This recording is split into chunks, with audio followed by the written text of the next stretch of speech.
Continuando con la sección 6.3, viene un ejemplo donde nos hablan de un paralelogramo. Entonces les explico que un paralelogramo está compuesto por cuatro lados, en donde dos de ellos son paralelos de manera en diagonal y estos otros dos también son paralelos. Recuerden que dos líneas o dos lados sean paralelas es porque van hacia una misma dirección y eso quiere decir que nunca se van a cruzar. ¿Listo? Entonces vea que aquí tenemos un paralelogramo en donde nos están diciendo que sus lados miden 45 centímetros y 60 centímetros. Entonces, este que se ve más pequeño, vamos a decir que es 45 y este vamos a suponer que es 60. Yo digo suponer porque pues uno en geometría no puede afirmar las cosas como si fueran ya ciertas. Y el ángulo entre ellos, es decir, este que se encuentra acá, va a ser 120 grados. Dice, halla las longitudes de las diagonales. O sea que en este caso debemos hallar quién es esta diagonal que voy a colocar de este color y también vamos a tener que hallar esta diagonal. Entonces voy a replicar que este va a ser 45 y este es 60. Listo. Por cuestiones de orden, pues vamos a decir que esta primera diagonal se va a llamar diagonal 1. Listo. Y esta segunda diagonal la voy a nombrar de 2 para que se llame diagonal 2. ¿Listo? Ahora sí, para hallar un lado, recuerden chicos que en un triángulo para hallar un lado, si quieren le podemos dar nombres acá, podemos decir que este es el lado A, que este es el lado B y entonces este va a ser el lado C. Entonces, recordemos que para hallar un lado, pues podemos utilizar la ley de los cosenos.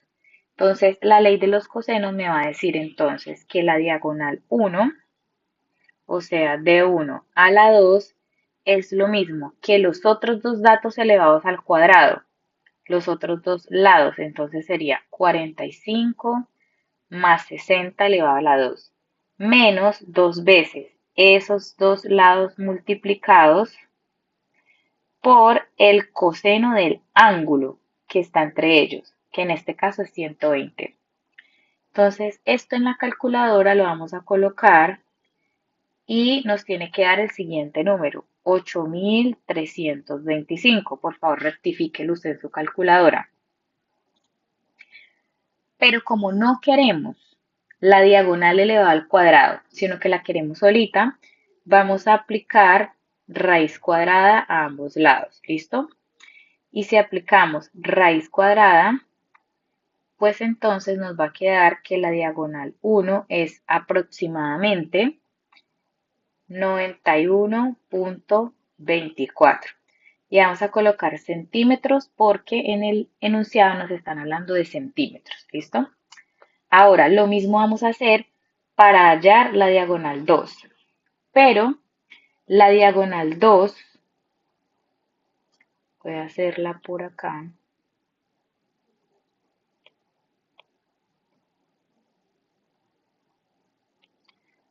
La diagonal 2 debemos saber quién es el ángulo. Entonces miren que si este ángulo completo, según el enunciado, valía 120 grados, pues ustedes logran ver que ahora es una línea por la mitad, entonces vamos a suponer que el ángulo vale ahora 60 grados. ¿Listo?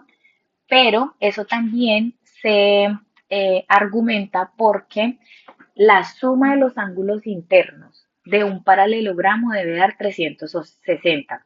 Si ustedes se fijan, vean que ese paralelogramo está compuesto por dos triángulos.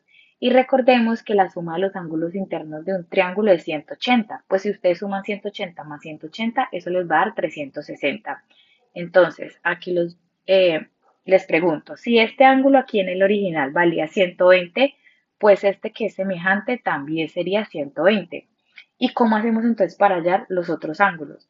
Pues los otros ángulos serían 120 más 120 y luego a 360 restarle esa suma.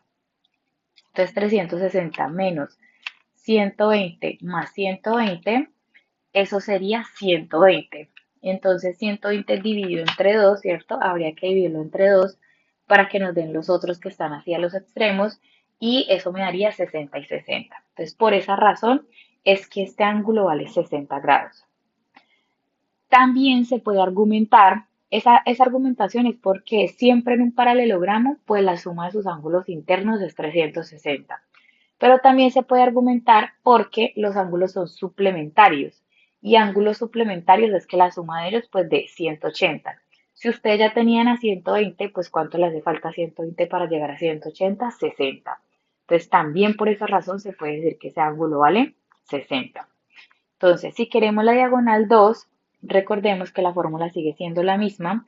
Vamos a tener que el primer lado elevado al cuadrado más el otro lado también elevado al cuadrado menos dos veces la multiplicación de esos lados por el coseno, voy a ponerlo por acá, por el coseno del ángulo, que en este caso dijimos que era 60 grados.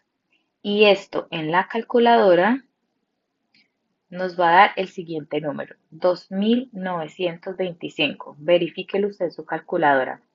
Y al hallar la raíz cuadrada en ambos lados de la igualdad, entonces vamos a tener que la raíz cuadrada de 2925 va a ser aproximadamente 54,08 centímetros. ¿Listo? Entonces aquí ya tenemos el resultado de las dos diagonales que nos estaban pidiendo. Esta ya sería la respuesta y pues usted colocaría la respuesta en palabras de que la diagonal 1 mide aproximadamente 91,24 centímetros y la diagonal 2 aproximadamente 54,08. Ahora, de acuerdo con la ley de los cosenos, pues también podemos hallar el área del triángulo cuando nos están dando el caso 3. Vea que el caso 3 es lo que dice acá. En términos de dos lados y el ángulo en el medio. Entonces, ese es el caso 3, cuando nos da dos lados y el ángulo que está justo entre ellos. Entonces, cuando eso pasa, se puede hallar el área del triángulo con la siguiente fórmula, esta que ustedes ven aquí. El área va a ser igual a un medio de B por C por el seno de A. ¿Listo? O sea que les tienen que dar los dos lados y el ángulo que esté entre ellos. Entonces vamos a ver el ejemplo. Dice, halla el área de un triángulo con lados de longitud 7 y 9 y ángulo incluido de 72 grados. Eso quiere decir el ángulo que está en el medio. Entonces vamos a aplicar la fórmula. Vamos a decir que el área es igual a un medio de B por C. No importa si ustedes toman a B como 7 o a B como 9, el orden de los factores no altera el producto. Y lo vamos a multiplicar por el seno. Escribí coseno y es seno.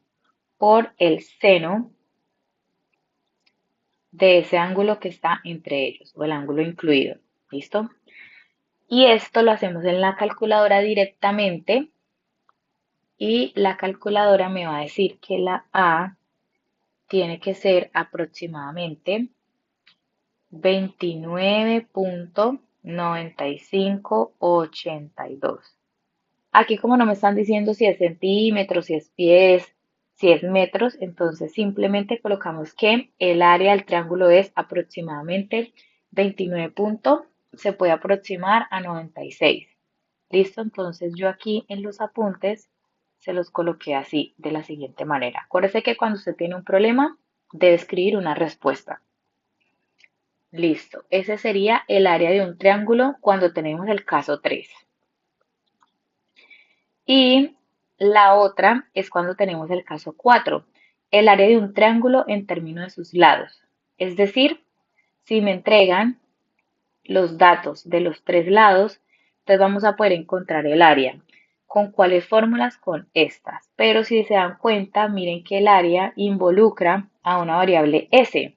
Entonces, para poder hallar el área tendríamos que tener a S o tendríamos que hallar primero a S. ¿Listo? Vamos a ver qué nos dan aquí. En este ejemplo dice, halla el área del triángulo con lados A 100, B 150 y C 200. O sea que sí es el caso que estamos buscando. Pero como necesitamos a la S, pues entonces vamos a hallar primero a S. ¿Y cómo podemos hallar a S? Entonces la fórmula que estaba allá arriba escrita dice que S es igual a un medio de A más B más C. Entonces S va a ser igual a un medio de A que es 100 más B que es 150 más C que es 200.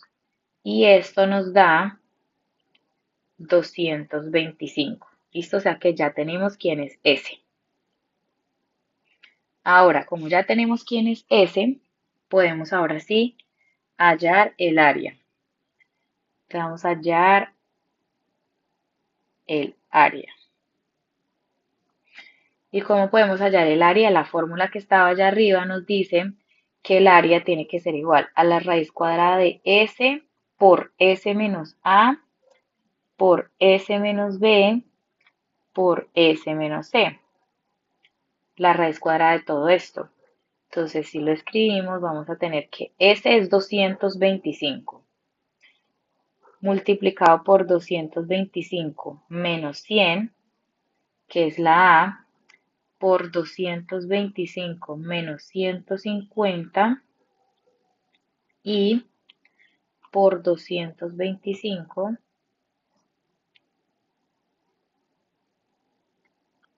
menos 200.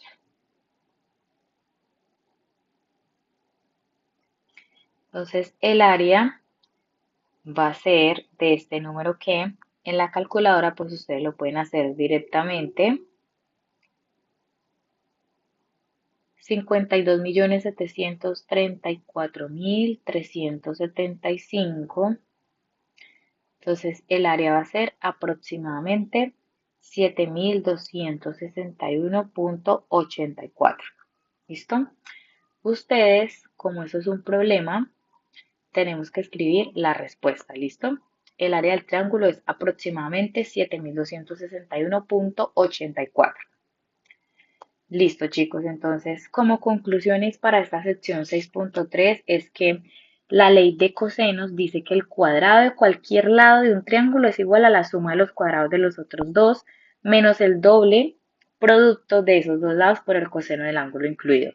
Eso es dicho en palabras verbales cada una de las fórmulas que tenemos para la ley de cosenos. Y lo siguiente dice que la ley de cosenos es otra fórmula fundamental para resolver triángulos. ¿Por qué? Porque es cuando se conoce la longitud de los tres lados o cuando se conocen dos lados y el ángulo comprendido entre ellos. En el primer caso se puede utilizar para encontrar los ángulos del triángulo y en el segundo pues se va a utilizar para encontrar el tercer lado. Eso sería la sección 6.3.